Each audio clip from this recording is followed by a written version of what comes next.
ATS office Chitral کی YouTube channel میں آپ کو خوش آمدید کہتے ہیں۔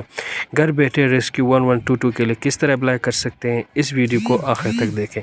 پہلی مرتبہ بہت بڑی تعداد میں جابس آئے ہیں ریسکیو 1122 میں، اور یہ ایٹا کی ویب سائٹ سے آپ کو ملیں گے۔ ایٹا کی ویب سائٹ کھولنے کے بعد ہم نیو پروجیکٹس پہ جائیں گے۔ نیو پروجیکٹ کے بعد ہم دیکھیں گے بہت سارے پروجیکٹس ہمارے سامنے آئیں گے، اس میں سے ہم ریسکیو کے لنک پہ کلک کریں گے جس کی لاسٹ ڈیٹ 28 فروری ہے۔ یہ ایڈورٹیزمنٹ ہے، اس ایڈورٹیزمنٹ کے بعد اپلائی ناؤ پہ کلک کریں گے اور اس سے ایک نیا لنک کھلے گا جس کے ذریعے ہم اپلائی کر سکتے ہیں۔ اگر آپ پہلے سے ایٹا کے کسٹمر ہے، یہاں سے کسی جاب کے لیے اپلائی کر چکے ہیں، تو آپ کو اس لنک پہ کلک کرنا ہوگا۔ صرف آپ کو NIC دینا ہوگا اور 7 پاسورڈ دینا ہوگا اور وہ لنک کھل جائے گا، آپ کے سارے ڈیٹا محفوظ ہیں، تو پھر آپ آسانی سے اپلائی کر سکتے ہیں۔ اگرچہ آپ کسٹمر نہیں ہیں، پہلے آپ اپلائی نہیں کر چکے ہیں، تو آپ کو کیا کرنا ہوگا، لاگ ان کی بجائے رجسٹر کرنا ہوگا اپنے آپ کو۔ تو رجسٹر پہ کلک کرنے کے بعد ایک پیج کھلے گا جس پیج میں آپ اپنے بیسک ڈیٹا فراہم کریں گے۔ اس کے بعد دوبارہ ہم لاگ ان ہو جائیں گے۔ چلتے ہیں رجسٹر کرنے کے لیے، رجسٹر پہ کلک کرتے ہیں۔ یہاں پہ ہمارے سامنے ایک لنک کھل گیا، دیکھیں اس میں فل نیم آپ کو لکھنا ہوگا، جو آپ کا نام ہے وہی لکھیں گے، اور ڈیٹ آف برتھ بھی آپ اپنا دیں گے۔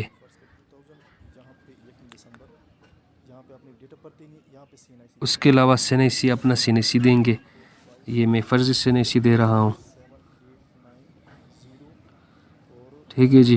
اور CNIC ہم 2 بار دیں گے کنفرمیشن کے لیے، کیونکہ سارے رول نمبر ریزلٹ وغیرہ CNIC پہ آتے، اس لیے CNIC کو بہت احتیاط کے ساتھ آپ کو پنچ کرنا ہوگا۔ اس کے بعد اپنا زون، ہم زون 3 میں ہیں، چترال دیر وغیرہ، اس لیے ہم زون 3 کو سلیکٹ کریں گے۔ جو آپ اپنے زون میں ہیں اس کا آپ سلیکٹ کر لیں، ٹھیک ہے۔ ای میل ایڈریس بہت ضروری ہے، کیونکہ اگر کوئی مسئلہ ہو تو آپ آسانی کے ساتھ ای میل کے تھرو آپ سے رابطہ ہو سکتا ہے، آپ ان سے رابطہ کر سکتے ہیں۔ موبائل نمبر تو انتہائی ضروری ہے، کیونکہ میسج وغیرہ موبائل نمبر پہ آتے ہیں، تو موبائل نمبر کا صحیح ہونا اور درست ہونا بہت ضروری ہے، اس لیے موبائل نمبر آپ بہت احتیاط سے دیں۔ پاسورڈ آپ آسان پاسورڈ دیں، 5 حصوں پہ مشتمل آپ پاسورڈ دے دیں، انتہائی آسان، وہ آپ کو یاد بھی رہ سکے، یا آپ انہوں موبائل نمبر دے دیں یا ڈیٹ آف برتھ دے دیں، یا کوئی بھی پاسورڈ دینے کے بعد آپ ایسا کریں اس کو محفوظ جگہ میں لے لیں۔ ورنہ یہ جو اس کا بھی طریقہ کار ہے، آسان طریقہ، جب آپ پاسورڈ بھول جاتے ہیں تو کوئی مسئلہ نہیں، اس کے لیے بھی انشاءاللہ آپ کو سکھائیں گے کس طرح آپ پاسورڈ بھولنے کے بعد دوبارہ آپ پاسورڈ حاصل کر سکتے ہیں۔ کنفرمیشن کچھ چیزیں ایسی ہوتی ہیں جو بہت ضروری ہیں، تو ان کو 2 بار لکھنا ہے، اس لیے 2 بار لکھتے ہیں کہ تاکہ ہمارے لیے کوئی مسئلہ نہ ہو اور وہ جو غلطیاں ہوں نا وہ ہمارے سامنے آ جائے، لیکن سکسیسفلی ہم لاگ ان ہو چکے ہیں۔ اب جو CNIC آپ دے چکے ہیں اور وہی لکھنا ہے، پاسورڈ جو آپ نے دیا ہے وہی لکھنا ہے۔ سائن اپ میں جو پاسورڈ ہم دے چکے ہیں اور جو NIC ہم دے چکے ہیں وہی ہمیں دینا ہوگا۔ جی لیجیے، ہم دیتے ہیں اپنا CNIC اور پاسورڈ اور لاگ ان پہ کلک کر لیتے ہیں۔ دیکھیں فارگیٹ پاسورڈ کا آپشن موجود ہے۔ اب یہ کھل گیا، اس میں انسٹرکشنز ہے کہ کس طرح آپ اپلائی کر سکتے ہیں، پورا انسٹرکشن ان کو بھی آپ پڑھ سکتے ہیں آسانی کے ساتھ، اگر ٹائم ہے تو آپ پڑھ لیں۔ اور یہ کچھ ہنٹس آپ کو دیتا ہے کہ پیسے کہاں پہ جمع کرنا ہے، کس طریقے سے جمع کرنا ہے، کس بینک میں جمع ہو سکتے ہیں، کیا ایزی پیسہ اس میں ایزی پیسہ کے تھرو یا جیس کیش کے تھرو آپ جمع کر سکتے ہیں۔ بہت ساری چیزیں اس کے اندر موجود ہیں، تو جیس کیش وغیرہ، بالکل جیس کیش، ایزی پیسہ، یہ آسانی کے ساتھ آپ گھر بیٹھ کے کر سکتے ہیں۔ جو آپ کے اوریجنل ڈاکومنٹس ہے وہ آپ اپنے پاس رکھیں گے، نہیں بھیجیں گے، صرف ڈیٹا انٹری کریں گے۔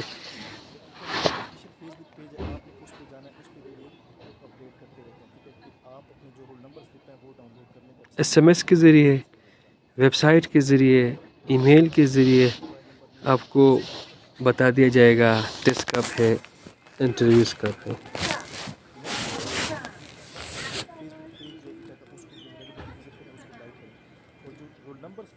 تو اس لیے ایٹا ویب سائٹ، فیس بک وغیرہ کو وقتاً فوقتاً آپ کو نا ان کو وزٹ کرنا ہے۔ رول نمبر کے سیکشن میں آپ کو رول نمبر ملے گا، ڈیٹ، ٹیسٹ رینیو، سب کچھ آپ کو وہاں سے بتا دیا جائے گا۔ تو یہ تھے کچھ ضروری باتیں جو آپ کے سامنے ہم نے رکھے ہیں، آپ خود بھی پڑھ سکتے ہیں اسی طرح جس طرح ہم پڑھ رہے ہیں۔ تو آگے چلتے ہیں جی۔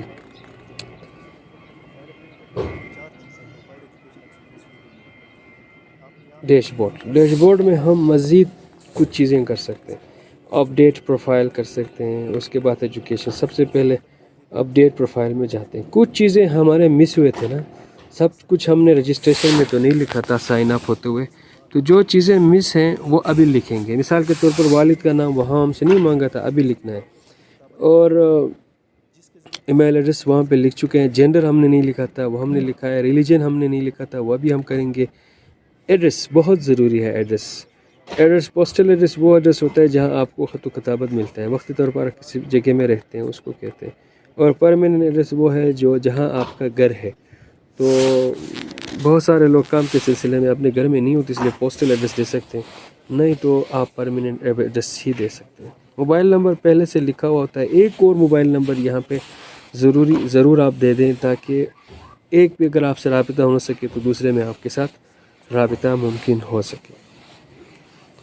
تو اس لیے الٹرنیٹیو موبائل نمبر آپ ضرور لکھیں۔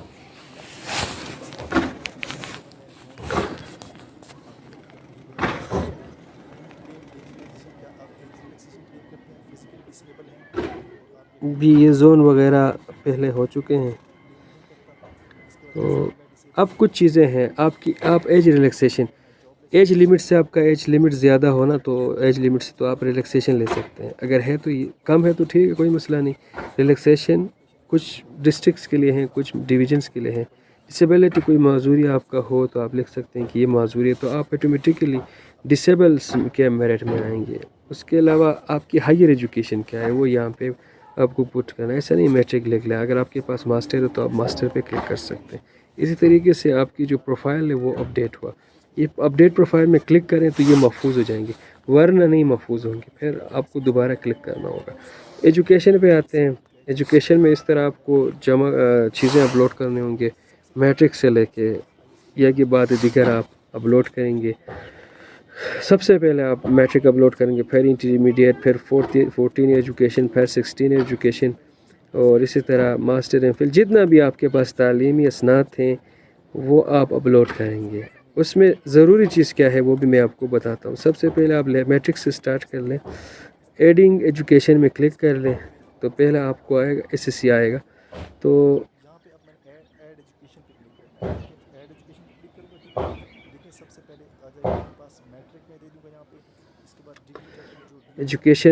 ایڈنگ ایجوکیشن میں ہم کلک کر لیتے ہیں، تو اس کے بعد ہم دیکھتے ہیں، دیکھیں اس میں ہم میٹرک سے سٹارٹ کر لیں گے۔ میٹرک کیونکہ سرٹیفکیٹ تو میٹرک ہی کا ملتا ہے، جس میں آپ لکھیں گے ڈگری ٹائٹل، اس میں ہم ایس ایس سی لکھیں گے، یا میٹرک لکھ سکتے ہیں، ایس ایس سی لکھ سکتے ہیں، ٹھیک ہے۔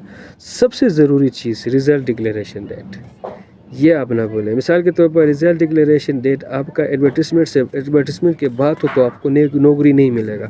تو رزلٹ ڈکلیریشن ڈیٹ کا مطلب ہے کہ آپ کا رزلٹ کب آیا تھا، ٹھیک ہے جی۔ تو بورڈ آپ لکھ سکتے ہیں، مختلف بورڈ سے لوگ فارغ ہوتے ہیں، سوات بورڈ ہے، پشاور بورڈ ہے، ملکھن بورڈ ہے، تو آپ لکھ لیں۔ پھر اپنا اوبٹین مارکس، ٹوٹل مارکس، اس کے علاوہ آپ وہ بھی لکھ سکتے ہیں یہاں پہ ڈسٹنکشن وغیرہ کہ میرا اے پوزیشن ہے، A1 ہے، B ہے، یہ سارے کلک کرنے کے بعد آپ کیا کریں گے، ایڈ کریں گے، تو سکسیزفلی سبمٹ ہوا۔ اسی طرح دوبارہ آپ اسی جگہ میں کلک کریں گے، کلک کرنے کے بعد آپ میٹرک کا بھی کر سکتے ہیں، ٹھیک ہے جی۔ وہی طریقہ ہے، اب ہم ایف ایس سی یا ایچ ایس ایس سی لکھیں گے، اس میں ایچ ایس سی لکھیں گے، اور یہاں پہ لکھنے کے بعد اس آپشن میں ہم رزلٹ ڈکلیریشن ڈیٹ لکھیں گے۔ رزلٹ ڈکلیریشن کے حوالے سے میں آپ کو بتاتا چلو، اس کو صحیح لکھنا ہے، ٹھیک ہے۔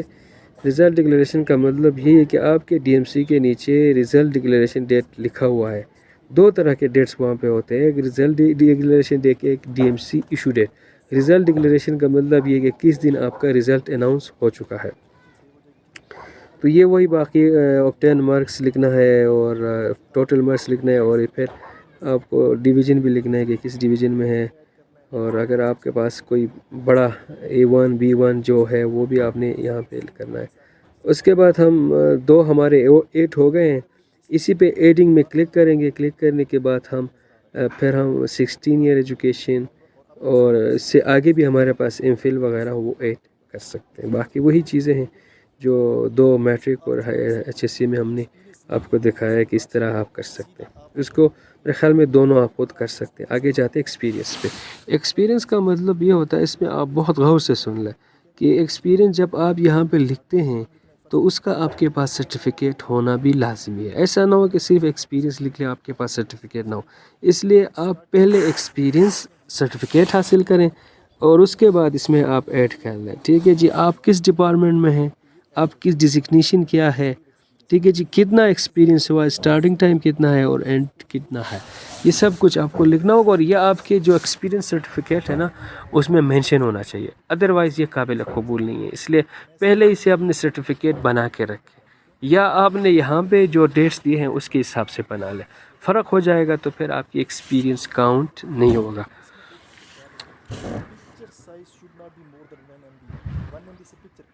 ٹھیک ہے جی، اس کے علاوہ پروفائل امیج بہت ہی ضروری ہے۔ یہ احتیاط سے اس لیے کر لیں کہ ایک بار یہ آپ کو موقع دیتا ہے کہ آپ چینج کر سکتے ہیں، دوبارہ نہیں چینج کر سکتے۔ کچھ چیزیں ہیں جو آپ نہیں کر سکتے، آپ اپنا ڈیٹ آف برتھ، اپنا NIC اور ڈومیسائل وغیرہ چینج نہیں کر سکتے۔ ان میں یہ تصویر بھی ہے کہ آپ تصویر کو انتہائی احتیاط کے ساتھ اور اپنے نام پہ اس کو پہلے ڈسکٹاپ میں سیو کر لیں، اس کے بعد آپ اس کو اٹھا لیں۔ بیک گراؤنڈ اس کا بلو ہونا چاہیے، بہتر ہوگا۔ پاسپورٹ سائز کا ہو تو بہتر ہوگا۔ تو آپ خصوصی جو ہے نا اپنا پکچر آپ کے سامنے آئے گا تو آپ اپڈیٹ پہ کلک کر لیں۔ اپلوڈ امیج کرنے کے بعد پھر اس کو آپ نہیں چینج کر سکتے، یہ آپ کے لیے بہت مشکل ہوگا۔ تو اس لیے گزارش یہی ہے کہ اس کو انتہائی احتیاط کے ساتھ آپ کیا کر لیں، اس کو ایڈ کر لیں۔ آپ دیکھ لیں پروفائل امیج اپلوڈ پہ ہم نے کلک کیا ہوا ہے تو کچھ لمحے یہ بات ہمیں دکھائے گا کہ یہی تصویر ہے۔ ہم کہ یہ تو ہمارا نہیں ہے تو پھر مسئلہ ہو جائے گا ہمارے لیے، پھر آپ یہاں سے نہیں چینج کر سکتے۔ پھر آپ ایٹا آفس جائیں گے، ادھر ریکویسٹ کریں گے، کافی مشکلات آپ کے لیے پیدا ہوں گے۔ تو یہ اور آپ ٹیسٹ نہیں دے سکتے، امپرسنیشن کیس پہ آئے گا یہ تصویر اگر دوسرے کا آپ کے رول نمبر میں پرنٹ ہوگا۔ تو پہنچ گئے ہیں کہ ہمیں اپلائی کرنا ہے۔ تو ریسکیو کے اندر بھی بہت سارے جابس ہیں، آپ کس جاب کے لیے اپلائی کر سکتے ہیں تو یہاں پہ کلک کریں۔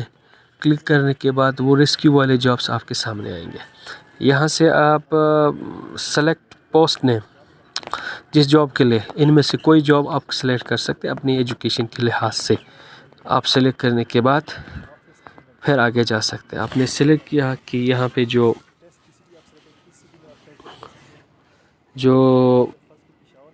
اب آپ اپنا علاقہ سلیکٹ کریں، ٹیسٹ سٹی کہاں پہ آپ کو ٹیسٹ دینا ہے تو کر لیں۔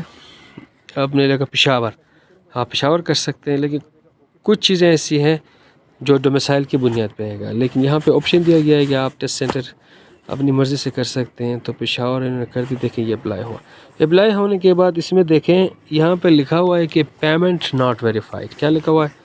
پیمنٹ ناٹ ویریفائڈ لکھا ہوا ہے۔ تو یہ اب ہم کیا کریں گے، اس پہ کلک کریں گے۔ کلک کرنے کے بعد ہمیں وہ دے گا، کیا کہتے ہیں اس کو، رسید دے گا۔ اس رسید کے اوپر ایزی پیسہ یا جو بینکوں کے نام موجود ہیں ان پہ جا کے آپ پیسے ادا کر سکتے ہیں۔ جب آپ پیسے ادا کریں گے ایزی پیسہ کے تھرو یا بینک کے تھرو، دوبارہ اس کو کھولیں گے تو پھر آئے گا کہ پیمنٹ ویریفائڈ۔ تو ابھی تک یہ ویریفائی نہیں ہوا ہے۔ آپ اس کو ڈاؤن لوڈ کر سکتے ہیں۔ تو واچر وغیرہ، یہ واچر ہے جس میں اس کو آپ جمع کر سکتے ہیں۔ اس کو ایزی پیسہ کے تھرو، اومی کے تھرو، جیس کیش کے تھرو جمع کرنے کے بعد بہت ہی آسان طریقے سے یہ جمع ہو سکتا ہے۔ صرف یہاں پہ یہ جو چیز ہے کسٹمر ID، اس کو لکھنا ہے اور لکھ کے آپ کو کیا کرنا ہوگا، جمع کرنا ہوگا پیسے۔ تو آسانی کے ساتھ ہو سکتے ہیں۔ اور یہ کرنے کے بعد اب بے غم نہیں ہونا ہے، ہوا ہے کہ نہیں ہوا اس کو دینے کے لیے نا، اس کو آپ یہ دیکھنے کے لیے کہ پیمنٹ ہوا ہے کہ نہیں ہوا ہے، تو آپ کیا کریں گے، ویریفائی کریں گے۔ دوبارہ آپ جائیں گے، جا کے اس پہ کلک کریں گے تو ناٹ ویریفائڈ جو لفظ استعمال ہوا تھا نا، تو اس کی ویریفیکیشن ہوگا۔ وہ ویریفائڈ ہوگا. کچھ لمحے بات ہو سکتا ہے کہ 5 منٹ لگے، ادروائز 1 منٹ میں ہوتا ہے، لیکن 5-6 منٹ بھی لگے، لیکن اس کا ویریفائی ہونا لازمی ہے. لاسٹ ڈیٹ سے پہلے اس کا ویریفائی ہونا لازمی ہے. اگر نہیں ہوا تو اس کے سامنے آئے گا کہ ایکسپائر ہوا ہے، آپ کے پیسے جمع نہیں ہوئے ہیں، پھر آپ کی جو فارم ہے وہ پروسیس نہیں ہوں گے.